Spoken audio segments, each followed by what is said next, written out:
Amados, temos uma cidade para nós estarmos abençoando.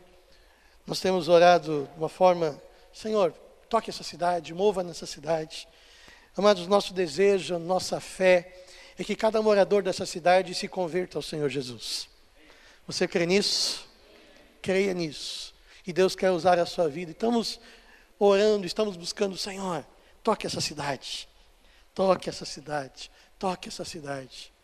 Eu queria, no final da celebração, eu queria convidar você a ficar por mais 10 minutos. Só queremos passar uma posição a você com relação a como está toda a tratativa com referente a este imóvel. Mas no final do culto, após o culto, estaremos tratando desse assunto. Eu queria que você abrisse a sua Bíblia, por gentileza, em Lucas, o Evangelho de Lucas, capítulo de número 6.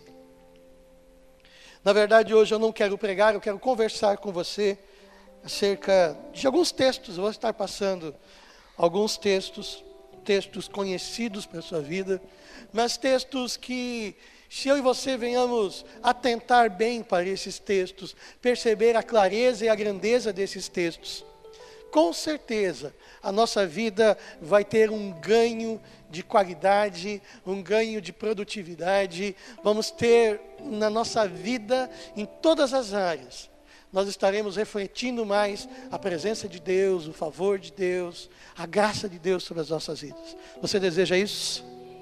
Então vamos nos debruçar sobre a palavra de Deus. Se você trouxe a sua Bíblia, o seu aplicativo, vamos ler Lucas capítulo 6, versículo 46. A palavra de Deus diz assim: por que vocês me chamam Senhor, Senhor, e não fazem o que eu digo? Eu lhe mostrarei com quem se compara aquele que vem a mim, ouve as minhas palavras e a pratica. É como um homem que, ao construir uma casa, cavou fundo e colocou os alicerces na rocha. Quando veio a inundação, a torrente deu contra aquela casa, mas não a conseguiu abalar, porque estava bem construída. Mas aquele que ouve as minhas palavras e não as pratica, é como um homem que construiu uma casa sobre o chão, sem alicerces. No momento em que a torrente deu contra aquela casa, ela caiu e a sua destruição foi completa.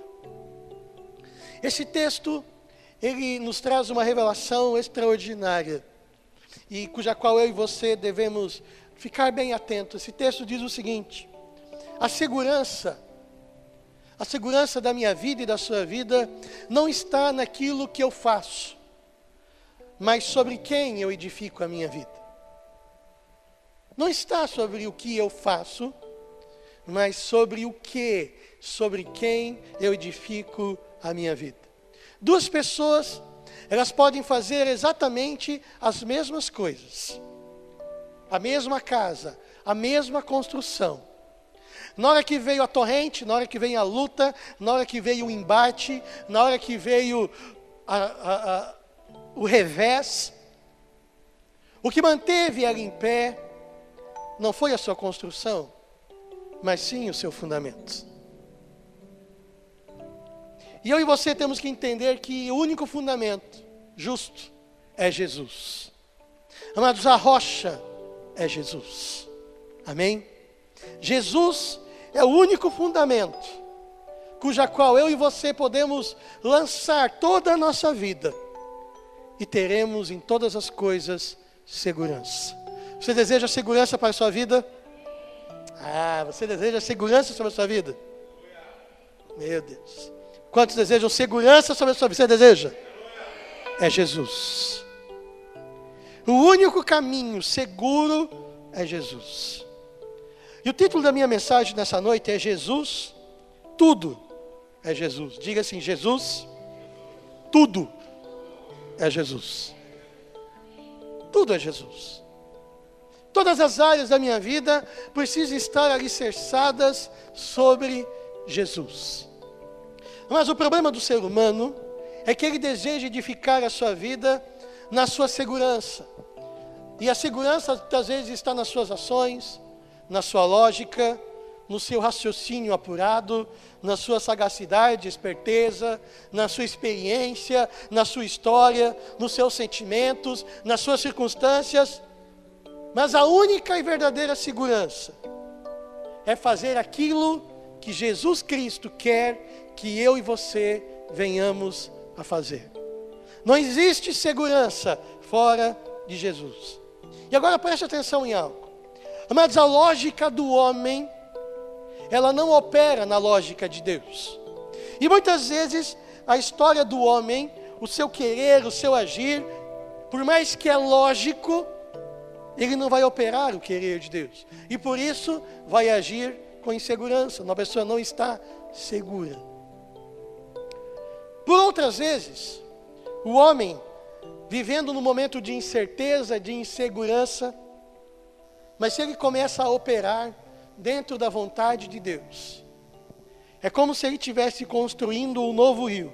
Você não sabe aonde vai dar, você não está vendo para onde está indo, mas você sabe, Jesus está no controle. Eu estou fazendo aquilo que Ele quer que eu faça. Saiba, no final, o seu fruto será extraordinário. Mas muitas vezes a minha certeza e a sua certeza, ela não opera o querer de Deus. Você pode estar convicto de algo, mas se aquilo que você está fazendo não nasceu em Deus, vai dar errado. Não é seguro. A única segurança está em Deus.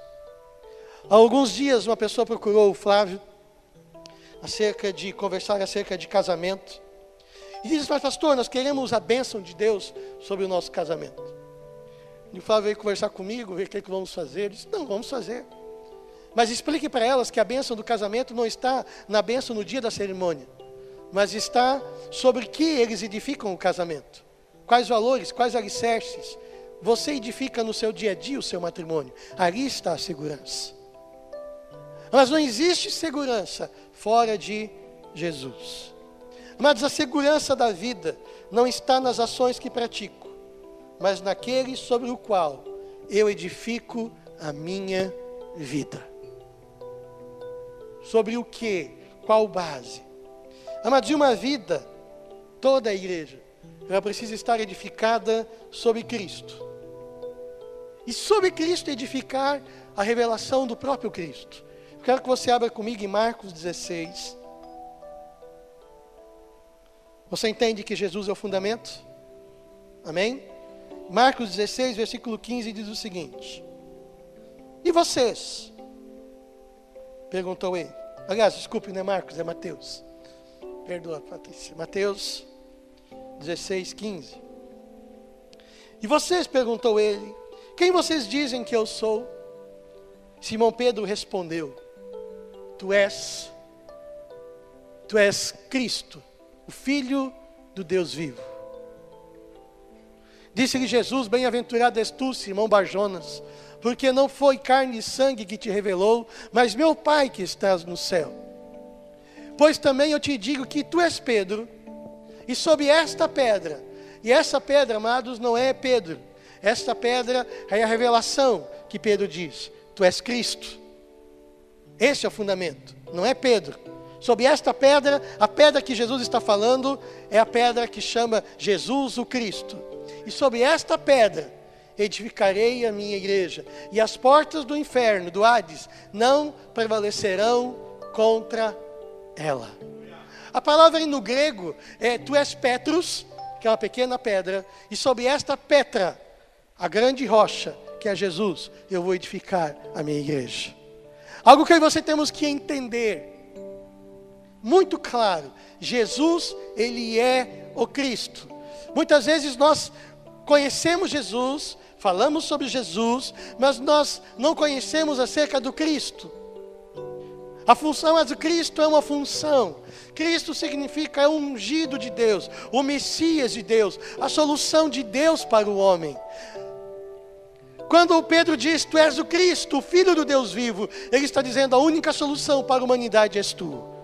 Mas a única solução para a sua vida, para essa sociedade, para as pessoas dessa terra, chama-se Jesus Cristo de Nazaré.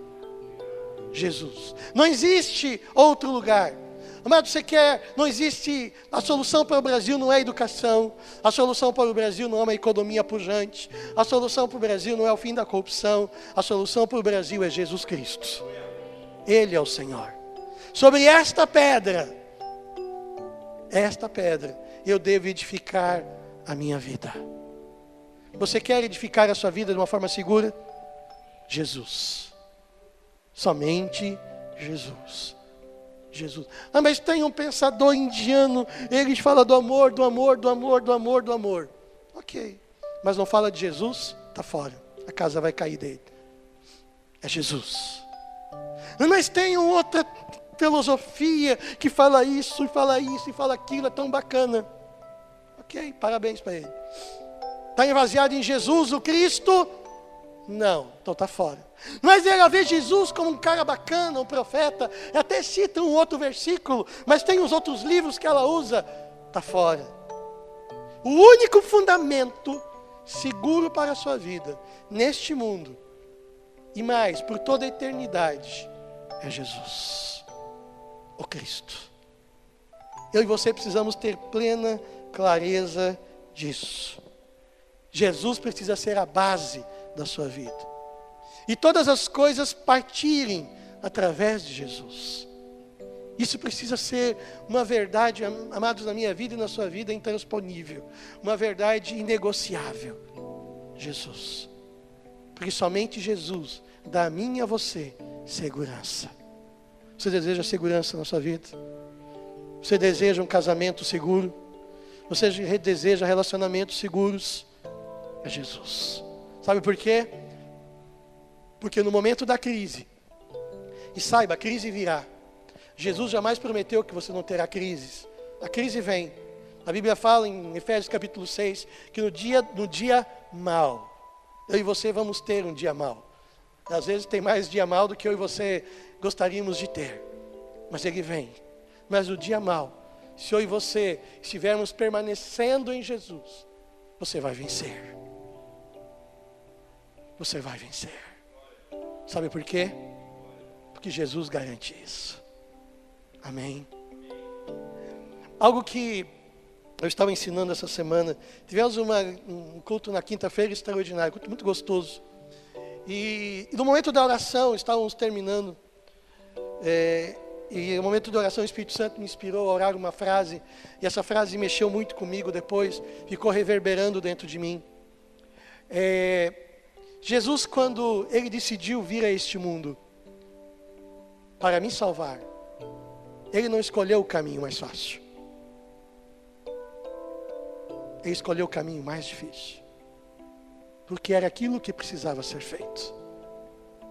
E para eu e você permanecermos em Jesus, na maioria das vezes, a escolha certa não vai ser a escolha mais fácil. Mas com certeza será a melhor escolha. Você deseja isso? Ficar sempre com Jesus? Então é Jesus. O que Jesus faria no meu lugar? Algo que nós temos conversado. Estamos conversando muito nas quintas-feiras sobre o fundamento da vida cristã. Algo que eu e você temos que trazer nas nossas vidas, amado, é algo chamado temor. Temor de Deus. As pessoas hoje em dia elas têm perdido o temor de Deus. Hoje elas fazem as coisas não estando nem aí para aquilo que Deus pensa sobre esse assunto. Eu e você temos que ter dentro de mim, sim, sabe, algo batendo forte. Cada coisa que você vai fazer, o que Deus pensa sobre esse assunto. Qual o querer de Deus sobre esse assunto. Mas porque eu e você somos crentes em Cristo Jesus. Você é crente em Cristo Jesus? Então, isso precisa ser automático dentro de você. Porque Deus nos chama para nós temê-lo. Temê-lo. Mas a Bíblia não diz que eu devo amar a Deus? O amor a Deus também vem temor. Eu citei um exemplo e eu quero repetir esse exemplo. Eu sou casado com uma esposa maravilhosa. Certo? Melhor esposa do mundo. Mas, sempre que eu vou fazer qualquer coisa, existe algo automático dentro de mim que diz: será que a Raquel vai aprovar? Será que ela vai gostar? Por um temor de magoá-la. Por um medo de magoá-la, de irritá-la muitas vezes. De deixá-la nervosa, brava. Mas esse medo vem junto no pacote chamado amor. Por quê? Eu tenho uma aliança com ela. Isso é casamento. Assim é com Deus. Eu tenho uma aliança com Deus. Então tudo aquilo que eu faço dentro dessa minha aliança. E nessa minha aliança, eu preciso saber, isso que eu estou fazendo, Senhor, eu estou te agradando ou estou te desagradando? O Senhor vai comigo nessa parada ou eu vou ficar sozinho? Isso é temor de Deus. E se eu perceber, por algum segundo, que Jesus não vai estar comigo na minha decisão, eu simplesmente retrocedo para não deixar Jesus. Porque eu sei que a partir do momento que eu fazer as minhas coisas por opção própria, eu estou sozinho. Ele fica lá e eu fico aqui sozinho. E aquilo que eu construir sobre essa minha decisão, eu sei que menos hora ou mais hora, vai cair. Vai cair. Então eu não quero perder tempo com a minha vida. Eu tenho falado, eu tenho orado, Senhor, eu estou com X anos. Aleluia. Eu estou chegando perto da metade da minha vida. Ainda falta aí uns 10 anos, talvez para metade, estou com 41. Então ainda alguns anos para chegar na metade. E eu digo, Senhor, eu não tenho mais idade para errar. Eu não posso mais errar. Eu não posso mais. Eu não posso mais. Senhor, eu quero estar contigo. Eu não posso mais construir algo e cair. Senhor, não está certo. Não quero mais isso. Temor de Deus. Então esse é o fundamento. Tu és Pedro. Sobre esta pedra. Que pedra? Jesus é o Senhor. Jesus é o Cristo de Deus. Sobre isso eu e você devemos edificar as nossas vidas. E agora, depois disso, mas depois disso tem o seguinte. Diga assim, Jesus é o fundamento. E agora precisa ser a minha própria vida. Jesus é o fundamento. Ok. Agora eu preciso edificar a minha vida sobre esse fundamento. E o que eu edifico ali? Jesus. Jesus, tudo a Jesus. Jesus precisa ser a minha própria vida. A minha vida, as minhas escolhas, a minha forma de ver, ser e ver o mundo, viver neste mundo, precisa ser para Jesus. Eu quero que você abra comigo a sua Bíblia em Marcos capítulo 4. Em Marcos capítulo 4 o texto começa explicando acerca da parábola do semeador. Onde que diz que o semeador saiu a semear e parte da semente caiu à beira do caminho. E os corvos vieram e comeram a semente. Parte dela caiu num terreno pedregoso e não frutificou, parte caiu entre espinhos, e depois veio a boa terra, e ela produziu a 30, 60 e a 100 por 1. E a partir do versículo 10, o Senhor começa a explicar acerca dessa parábola, e essa parábola, da explicação dela, fala acerca da edificação da vida cristã. Nós já estabelecemos o fundamento, diga fundamento, agora nós queremos estabelecer a vida. O que nós estaremos construindo sobre esse fundamento? Quando eu digo a Jesus, tudo a Jesus. Se você é crente, é tudo para Jesus. Então eu preciso estar edificando a vida de Jesus na minha vida. E olha só o que o texto diz, versículo 10. Quando ele ficou sozinho, os 12 e os outros que estavam ao seu redor lhe fizeram perguntas acerca da parábola. E ele lhes disse, a vocês foi dado o mistério do reino de Deus, mas os que estão fora, tudo é dito por parábolas, a fim de que, ainda que vejam, não percebam, ainda que ouçam, não entendam. De outro modo, poderiam converter-se e ser perdoados. Primeiro aqui, quando eu leio esses textos e conversando com Deus sobre esse texto, digo, Deus, por que esse texto diz ainda que não percebam, ainda que ouçam, não entendam, de outro modo poderiam converter-se e serem perdoados? Senhor, por que eles não entendem? Por que eles não percebem? Porque tem pessoas que não percebem a tua palavra. Porque tem pessoas que elas recebem a influência da mesma mensagem e nada acontece. Senhor, por quê? Por que isso acontece? A resposta é simples. As pessoas não estão receptivas para Deus. Elas não têm um coração receptivo para Deus. Não tem. O coração delas é um coração duro. Mas por que um coração duro? E agora eu gostaria que você abrisse bem os seus ouvidos. Amado, só é possível ter um coração receptível para Deus se a pessoa perceber na vida dela a necessidade de arrependimento e conversão. Sabe por quê? Porque enquanto o homem ele se achar bom, não tem espaço para Jesus na vida dele. Enquanto uma pessoa ela se achar boa, Jesus não tem espaço na vida dele. Esse é o problema do ser humano. Ele se acha bom. Você precisa de Jesus. Cara, mas eu não mato, eu não roubo, não faço mal para ninguém, tenho lá a minha família. Sabe, eu faço isso, faço aquilo, eu sou bom. Certa feita, uma pessoa chegou para Jesus e disse, bom mestre. E Jesus disse, epa, bom é somente Deus. Uau! Jesus falando que bom era somente Deus. Somente Deus. E por que Jesus levava isso ao pé da letra? Tanto levava que o seu maior tempo que Jesus passava, se você perceber nos evangelhos, ele passava orando. Passava orando na presença do Pai. No seu momento mais crítico, ele está dizendo, Senhor, afasta, se possível for, afasta de mim esse cálice. Ou seja, as motivações de Jesus, o sentimento dele, ele estava tendo uma luta interna em fazer a vontade dele e aquilo que precisava ser feito, porque ele ia passar por um momento de muita dor. Mas ele disse, Senhor, seja feita a tua vontade, porque o único bom é o Senhor. Por que as pessoas elas se acham tão boas? Por alguns motivos.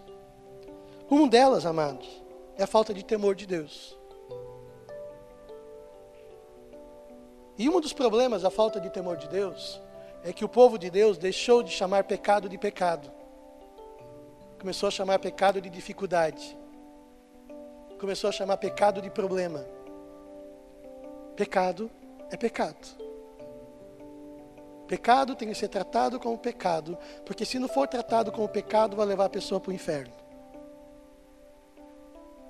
Mas nós temos que entender isso, perceber isso. Por quê? Se eu me considero bom, para que eu preciso de Jesus? Aí eu sou bom. Então se eu viver sem Jesus ou com Jesus, tanto faz, porque eu me acho bom. Amado, se você quer ter um relacionamento extraordinário com Deus, crescente com Deus, você precisa se sentir uma pessoa má. Má. Mas pastor, eu sou bonzinho. É nada. É nada. Se você for perceber, tire o conceito humano. Tire o conceito humano. Você diante de Deus, você é uma pessoa mais amorosa ou mais egoísta? Você busca mais a sua vontade ou a vontade de Deus? Você busca mais a sua vontade ou o bem-estar do seu próximo? As decisões que você toma é baseada em Deus ou baseada nos seus pensamentos? As suas reações é a mesma reação que Jesus tomaria no seu lugar? A sua ira opera a justiça de Deus ou opera somente a sua vingança? Você é bonzinho? Mas quando eu e você somos confrontados com essa verdade, essa não vem para nos destruir. Essa verdade precisa gerar em nós arrependimento. Para quê? Para que eu e você venhamos se colocar diante de Deus dizendo, Senhor, eu preciso de Ti. Eu sou mau. Perdoa-me. Muda o meu coração. E a partir desse momento, a minha vida começa a ser transformada. E você sabe qual é o resultado dessa transformação? A salvação da nossa alma. Você deseja a salvação da sua alma? Então você tem que começar a achar em você que você é ruim. Que você precisa ter áreas da sua vida, você precisa se converter. Todos nós temos, queridos. E Jesus, ele começa a dizer, nós temos que perceber. Porque, sabe, amados, tem sementes que Deus lança. E sabe por que você não frutifica na sua vida? Porque você se acha bonzinho. Ah, isso aqui é para o outro. Pena que fulano não veio hoje. Ah, devia estar ouvindo essa mensagem. É o crente pá, né? Joga tudo para os outros. Esse é antigo, né? Tem que... E deixa eu continuar aqui. Versículo 13. Então Jesus lhes perguntou: vocês não entendem a parábola? Como então compreenderão todas as coisas? O semeador semeia a palavra. Diga, o semeador semeia a palavra. Mas essa parábola aqui, o semeador é Deus. O semeador é Deus. O campo sou eu e você. E a Bíblia diz que ele semeia a palavra. A palavra aqui no grego é logos. É apenas a palavra usada em João 1:1. E o logos se fez carne e habitou entre nós. Esse logos é Jesus. Mas Jesus, ele morreu. Ele se transformou numa semente para crescer e frutificar na minha vida e na sua vida.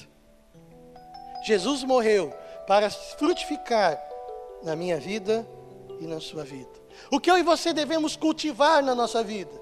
Não, nós devemos cultivar bons hábitos, bons pensamentos. Não, você precisa cultivar Jesus. Você precisa cultivar Jesus na sua vida. Jesus. Por quê? O Pai, ele semeou Jesus. Você precisa semear Jesus. Jesus, Jesus e Jesus. Versículo 16. Outras com a semente. É como a semente lançada em terreno pedregoso. São os que ouvindo a palavra, imediatamente com alegria a recebem. Mas não têm raiz em si mesmos. Antes são de pouca duração. Depois sobrevindo tribulação ou perseguição, por causa de Jesus, ali é logos da palavra, logo se escandalizam, ou logo a abandonam. Mas o terreno pedregoso, a pessoa com o terreno pedregoso, é aquela pessoa que se empolga com Jesus. Uau, Jesus é o cara, eu gosto dele, a palavra dele é amor, é isso que a sociedade precisa, é isso que o meu casamento precisa, é isso que eu preciso. Ela se empolga com Jesus. Mas ela não está convencida que todos os mandamentos de Jesus é a plena verdade para a vida dela também. É aquela que gosta do amor de Jesus, gosta das verdades acerca de Jesus, mas ela não, quando é para obedecer todos os mandamentos de Jesus, eu não penso desse jeito.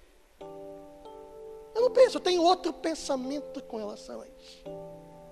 E quando chega o momento de pressão, mas sempre vai existir confronto na nossa vida, onde que você vai ter que optar entre a vontade de Deus e a sua vontade, essa do terreno pedregoso, como ela não está fundamentada 100% em Jesus, não tem plena consciência que Jesus é tudo, ela disse, eu vou fazer a minha vontade, e larga Jesus. Mas esse é o famoso crente ioiô, sobe e desce, vem e vai, não se firma em Jesus, porque não se converteu plenamente. Quando a coisa aperta, ela vem para Jesus. Mas quando precisa se posicionar, mudar algumas coisas da vida, para efetivamente consolidar a sua vida, ela volta. Vou para o meu caminho. Parece que está tudo bem, mas não está nada. De repente a coisa aperta de novo e vem para Jesus. Vai e volta, vai e volta. O problema é que nesse ioiô vai e vai, às vezes Jesus vem e ela fica, porque ela estava do outro lado. É o que ficou à beira do caminho. É a mesma semente. Mas porque eu não tenho Jesus, é tudo. Mas aí você precisamos receber Jesus por completo, no pacote inteiro. Versículo 18.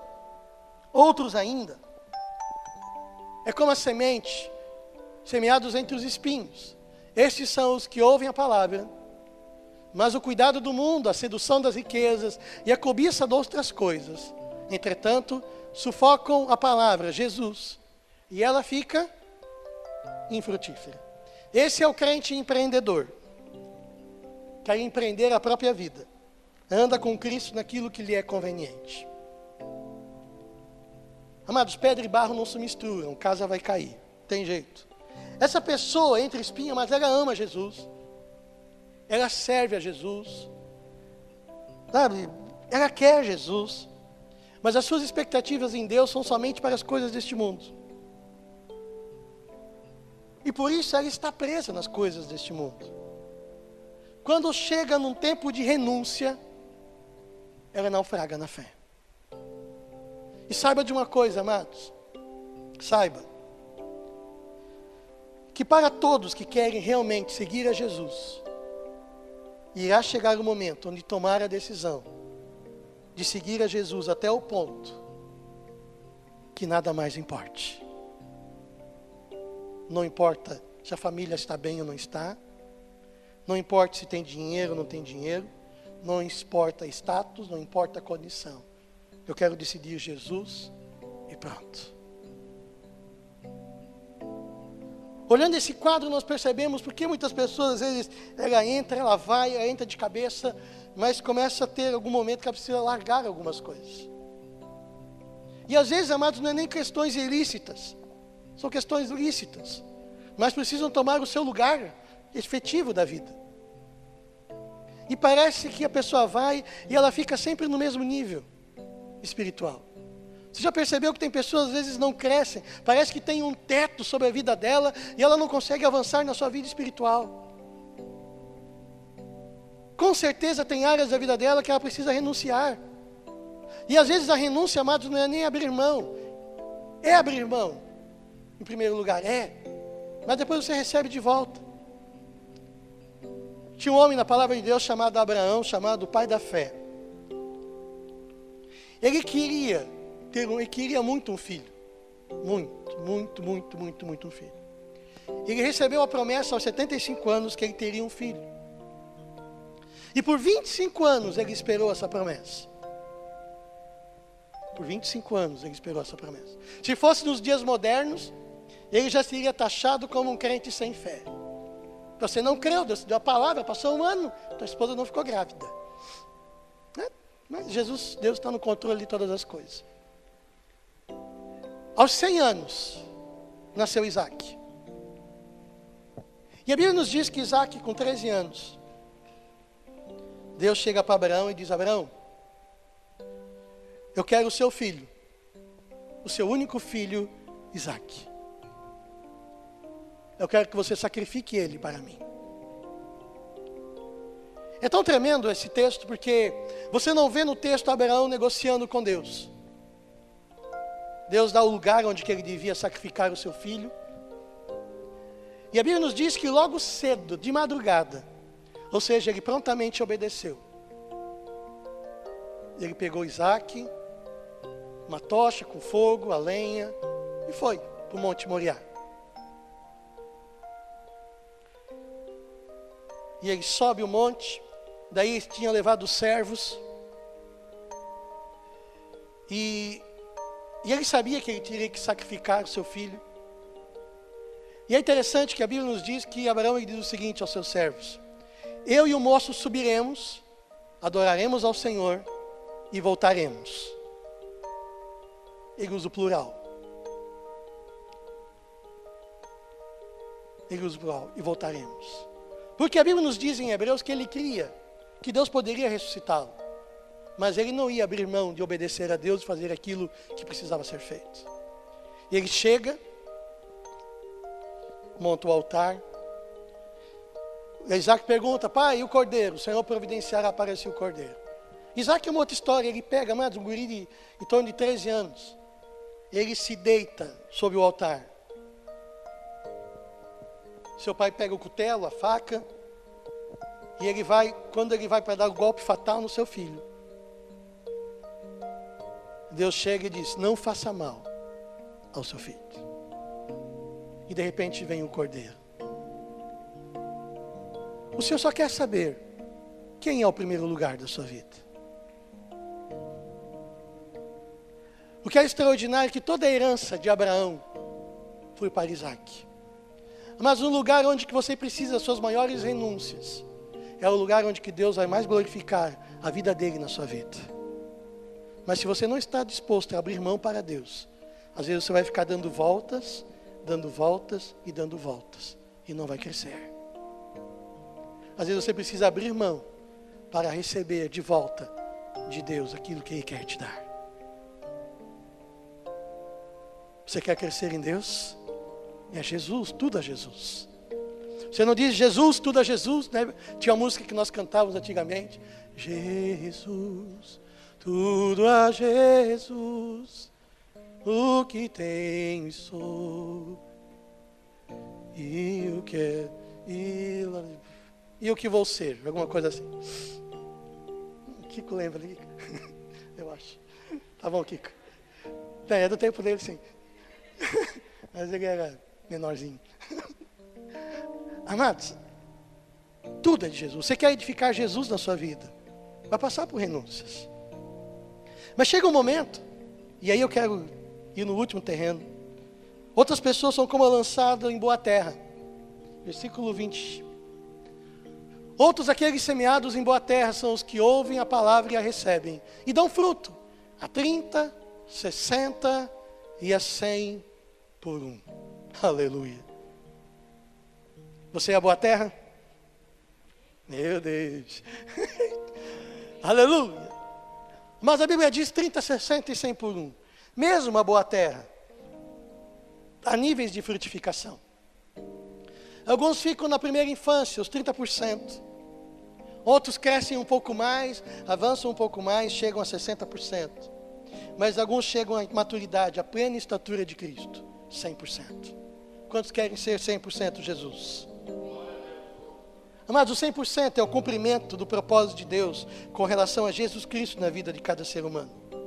Todos têm a responsabilidade e as condições de frutificarem a vida de Jesus de uma vida plena, abundante na sua vida. Todos têm essa condição. Todos têm. E uma coisa precisa ser muito clara. Muito clara. A falta de plenitude, o problema não é o semeador, que é Deus. Não é a semente, que é Jesus. É o solo. E o solo é você. Depende de mim e de você. Mas a plenitude é fruto de um processo. Fruto de um processo. Onde o coração precisa se converter 100% para Deus. Um coração 100% convertido é um coração que produz a 100 por 1 para Deus. Você deseja isso? Jesus. Tudo a Jesus. Mas pastor, como é que eu chego lá? No capítulo 21, o texto de Jesus começa a explicar, o versículo 21 vem a explicação de como eu e você chegamos lá. Versículo 21.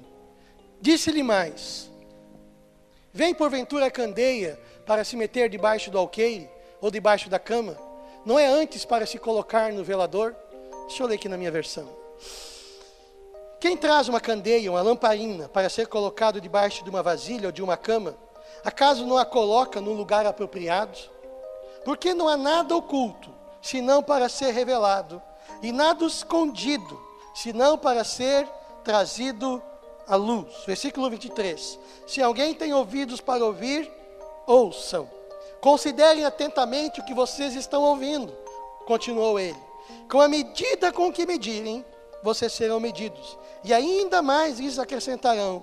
E quem tiver, mais lhe será dado. De quem não tiver, até o que tem, lhe será tirado. Amados, a vida com Jesus não é para ser uma vida decorativa na minha vida. Não. Jesus precisa frutificar. Jesus precisa ter a função de ter luz, plena liberdade na minha vida. Mas Jesus é como uma grande lâmpada que você coloca no meio da sua casa e precisa iluminar todas as áreas da sua vida. Você não esconde Jesus debaixo de um vaso ou debaixo da cama. E essa luz, esse candeeiro, essa lâmpada, chama-se o Espírito Santo.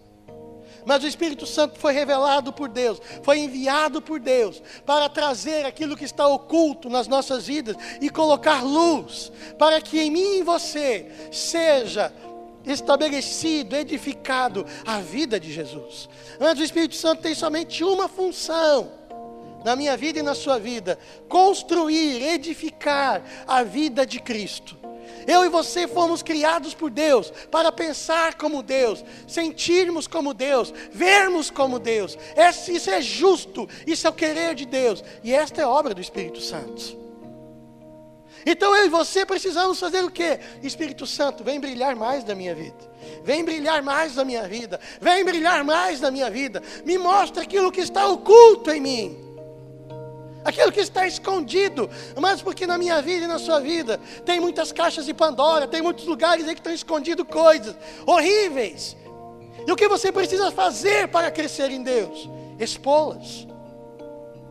Às vezes tem pensamentos que vêm sobre a sua mente, que tomam você de assalto, e você diz: pô, de onde que veio esse negócio? Parece que não é um cristão pensando. De onde veio isso?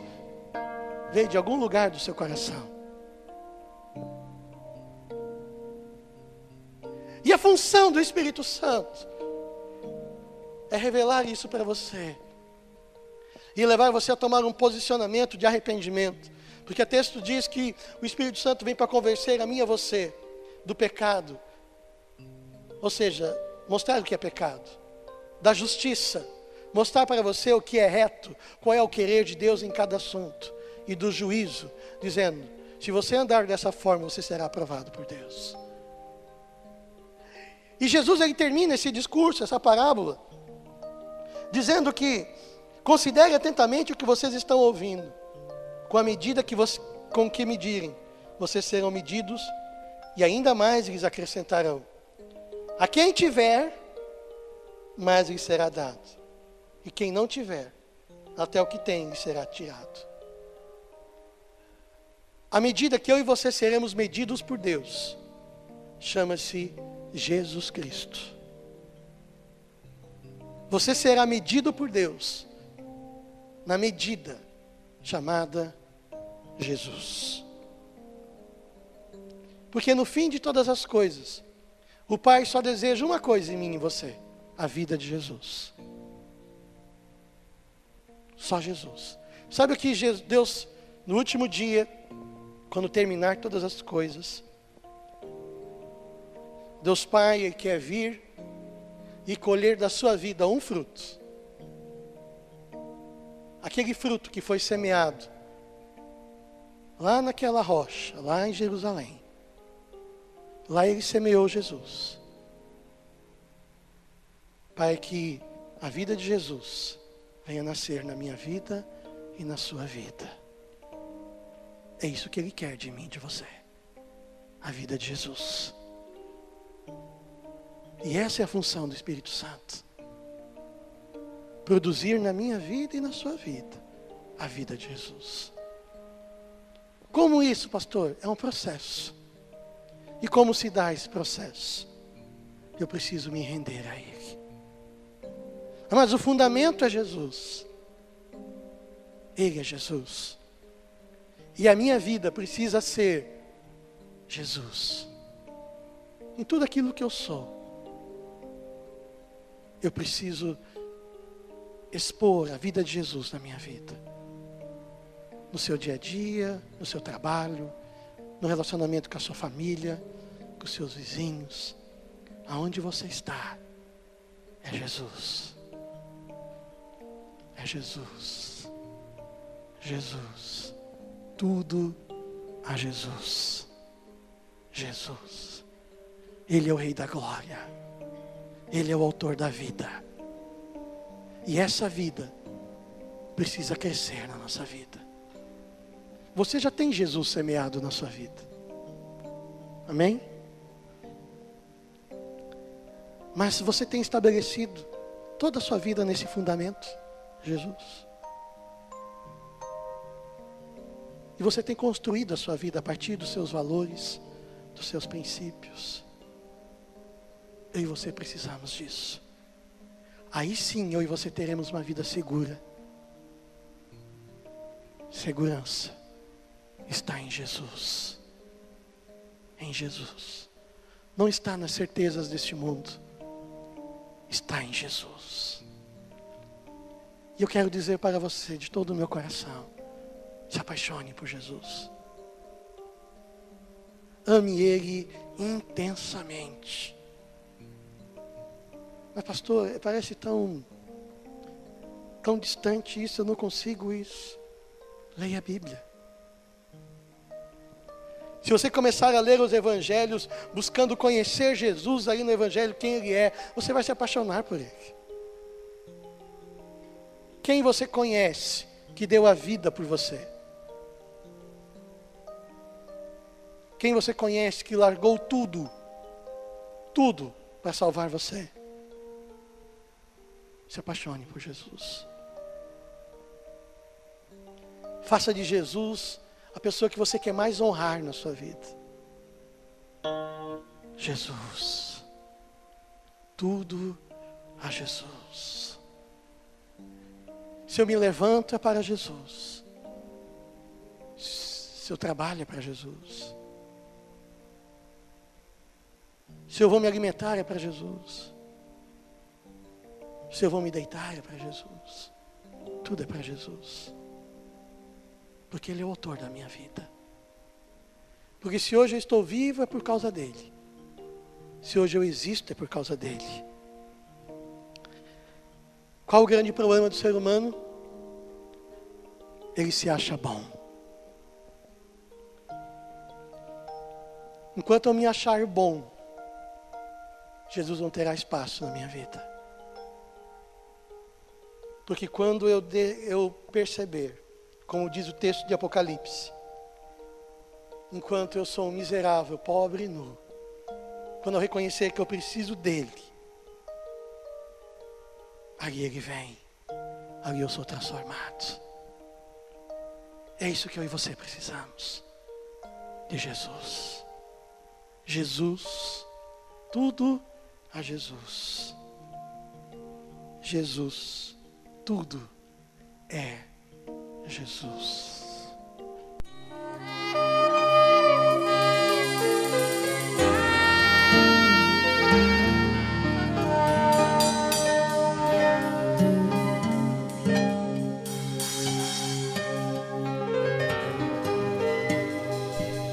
Porque Deus amou o mundo de tal maneira que deu o seu único Filho, para que todo aquele que nele crê não pereça, mas tenha vida eterna.